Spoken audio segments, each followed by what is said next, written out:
Are you a Superman fan? Wondering what are the best Superman comic books to collect?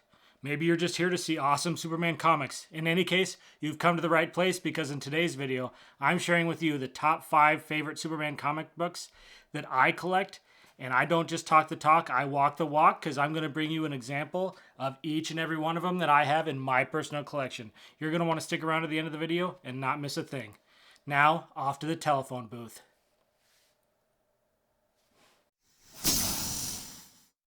Honorable mention, Superman number 30. Now, as I know, just like every one of you out there, Superman is my favorite comic hero too. And so ever since I started comic book collecting, Superman has been a massive focus for books that I've targeted. And this is true with this copy of Golden Age Goodness. Superman number 30 is the first appearance of Mr. Mxyzptlk. And yes, I don't know how you actually pronounce that name. Thank you, DC, for spelling the villain's name. Mxyzptlk. I definitely know how to pronounce that. So yeah, not only is this the first appearance of Mr. Mxyzptlk, this is also the first issue in which Superman flies. So yeah, gets his power of flight. Before that, he just leaps tall buildings in a single bound. This isn't a CGC 4.0 off-white to white pages, so I like my Golden Age books to be at least a 4.0 with off-white pages or better. And the reason I really love this book is because Superman title books, there are not a lot of first appearance keys in the Superman title run, which is unfortunate. It's kind of like Batman in the Golden Age, where a lot of the first appearance keys are in other titles like Detective Comics. Superman, same thing, but with like Action Comics, Adventure Comics. There's a lot of other titles that Superman keys come in. So I really enjoy this because it's not just a great Superman first appearance for his villain, but also it's in the Superman, titled book, which is really cool. Now, what knocks us out of the top 5 for me is obviously Mr. Mxyzptlk is not on the cover. The cover is not super attractive, obviously. Not really a great heroic cover. But again, he does make an honorable mention just because I love villain collecting. I love keys. I don't think you can go wrong if you collect villain keys. And Mr. Mxyzptlk is definitely one of the biggest Golden Age villains for Superman and warrants an honorable mention on my list of Superman comics to collect. Number 5, Superman number 61. Now that first Superman we saw, Superman 30, that's from 1944. We're going to fast forward 5 years into the future. Yeah, 5 years into the future to get the first appearance of Kryptonite. Can you believe it? Yeah, Superman 61 is the very first Golden Age book that I purchased, and I am glad that I did because I just absolutely love this book. So not a lot of people really think about Kryptonite as far as a first appearance key, but I think it's massive because when you think Superman, what's one of the first things you think of? You think Kryptonite, his main weakness. So this book is in a CGC 6.5 off-white to white pages, and I think that this is a great key. I think it's undervalued, underrated because it is a Golden Age book, and just like I said with Superman 30, it's hard to find like key first appearances in the Superman title, and this is one of them. And so I think being the fact that it is a first appearance key, being Golden Age, I think this is definitely the reasons why it makes the top 5. It doesn't rank higher simply because just like Superman 30, Kryptonite's not on the cover. Very common in the Golden Age for first appearances not to be on the cover. But also this cover, just like Superman 30, not the greatest cover ever. It's basically Superman with 3 different Lois Lanes, and he's wondering which one to pick. Yeah, but still love this book because it is a big first appearance. And anytime you can get Golden Age first appearances, I think that those, are great comics to collect, which is why it's in my top 5. Let's get on to the next one. Number 4, Superboy 68. Now, if you can't believe that Kryptonite didn't debut until 1949, yeah, I can't either, because how long it took them to actually have a weakness for Superman, I think it was way too long. And also, I feel like this was too long to get this villain too, because we're going to the Silver Age for this one with Superboy 68, and that is the first appearance of Bizarro. Bizarro is one of the best Superman villains in my opinion, easily top 5, which is why he lands as number 4 on the list of key Superman comics that I collect. that are my favorites. This, since it's a Silver Age, this is a 6.0 CGC off-white to white. And yeah, this is a big book. This is a little bit tougher book to find in the 6.0 grade because Silver Age is, for those of you who are in the know, Silver Age DC books are a lot harder to find than Silver Age Marvel. So finding a book in a 6.0, a DC book in this, in this age is going to be a lot harder than finding a Marvel equivalent. But also good to know that this book is the first appearance of Bizarro, but it's technically the Bizarro of Superboy, not adult Bizarro or Bizarro 1. So they do make a distinction with Bizarro 1 or the adult Bizarro, which is the copy of Superman himself, not just Superboy. And that's in Action Comics, 271, I believe. I'll notate if it's different. I believe it's 271.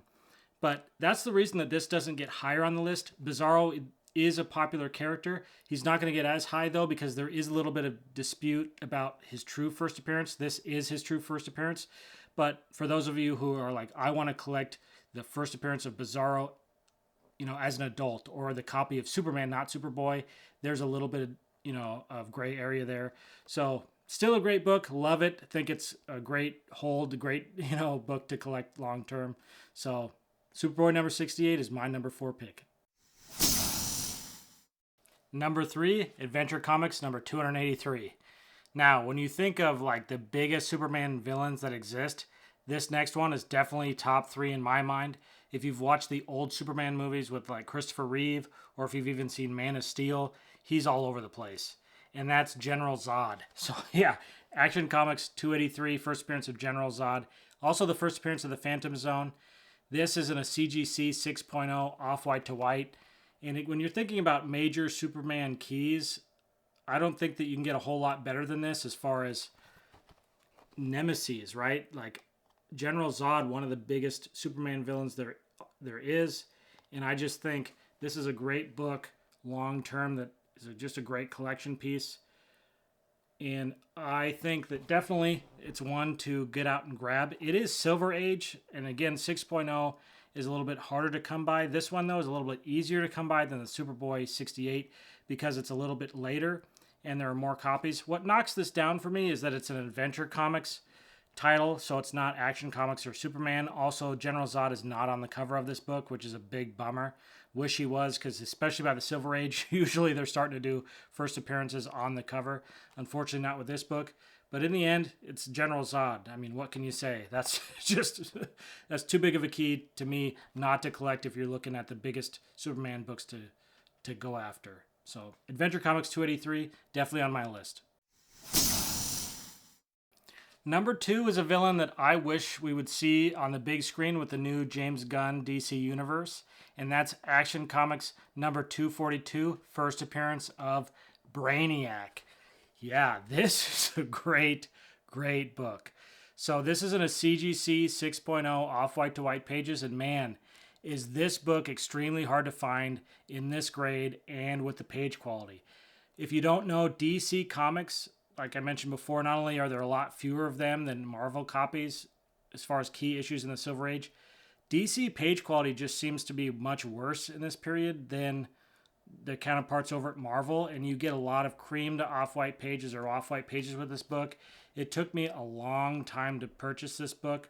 I paid just over $5,000, and I think it's worth every penny because Brainiac being on the cover, fantastic. Superman also on the cover, again, huge. The other thing is I just love the colors. The purple cover is fantastic. Another reason why this is hard and high grade is because of that dark background cover. I also love the Action Comics logo. We've got finally a big, Action Comics first appearance key on this list. And Brainiac, does it get much better than this? Let me know in the comments below. Do you think that Brainiac would be, is he coming to the James Gunn DC universe? He said Lex Luthor, which we've seen him so many times. Not that I don't love Lex Luthor, but Brainiac would be great to see, wouldn't he? Let me know in the comments what you think. But definitely a big book. One of the biggest ones I think you can collect. Action Comics 252, first Brainiac. Now, before we get to number one, make sure you're subscribed to this channel so you're eligible for giveaways like this picture of Red Sonja signed by Gail Simone. We're giving this away when we hit 1,000 subscribers, which shouldn't be too long. Also, let me know down in the comments what you think. What are your favorite Superman key issues? What are the ones you like to collect? What's the best one in your collection? Love to hear what you think in the comments. Number one, Action Comics number 23. Now, I know what you're thinking. Momo, Action Comics number one, first appearance of Superman. That's the best, greatest Superman comic to collect, period, end of story. And you'd be right. But I didn't see a whole lot of value of putting that book on this list because that book isn't realistically attainable for me or for 99.9999999% of the population. So I wanted to go with a book, even though it is a grail piece in my collection, it is an expensive book. It's a lot more attainable than like the $6 million Action Comics number one that just sold on Heritage. So yeah, Action Comics number 23, my copy is even more affordable because it is in a CGC 3.5 restored grade. It is off-white pages. The restoration, I don't mind so much, but I would definitely check out this video up here where I go over the top 5 mistakes I've made when comic book collecting. Because I mentioned before, I really want my Golden Age books to be 4.0 or better. And I was impatient and I bought the wrong book on this because, again, I thought, oh, this isn't going to come around very often. I should go after this copy. And in hindsight, I would have been more comfortable waiting because I do want to upgrade this book at some point. That being said, I am happy to own it because Action Comics 23 is the first appearance of Lex Luthor, which is the number one Superman villain, his arch nemesis, just like CGC is my arch nemesis. No. And we love this book because of the cover. It's just phenomenal. Superman swooping in, saving the damsel in distress. We love the huge Action Comics logo. In the Silver Age, it gets smaller. We like the big Action Comics logo. We also like the diamond 10-cent logo. In later issues, it becomes a circle. It's not as cool. I'll show you the restoration on the book. It's color touch. There's tape. The staples are replaced. So this restoration can't be removed, but that's all right. I don't care so much about the restoration because this book in a 4.0 universal or non-restored grade just sold on Comic Link for like $16,500. Because this is restored, this becomes a lot more affordable at $6,700. I know that's still a lot of money. I know it's a grail piece. But especially if you go after restored books and even lower grade than this, or married books, qualified books, they can become a lot more affordable, and especially, eons more affordable than an Action Comics number one. This book is also the first mention of the Daily Planet, which I think is pretty cool, where Clark Kent works. But Lex Luthor, number one Superman villain of all time. Gene Hackman, I thought, did a great job playing him. Jesse Eisenberg, not so much. We'll see if in the new James Gunn movies we'll get a better representation of Lex Luthor. But I don't think you can argue that there's a bigger Superman villain in existence than him. And I just love having this book in my collection. I think that's why it's the number one book, to me, to collect if you're a Superman collector, is going after Action Comics number 23. Now, if you like these videos, you're going to want to stay tuned because I'm going to do top 5 of my other superheroes like Spider-Man, Batman, Wonder Woman. So you stay tuned, and you're going to want to watch this video next.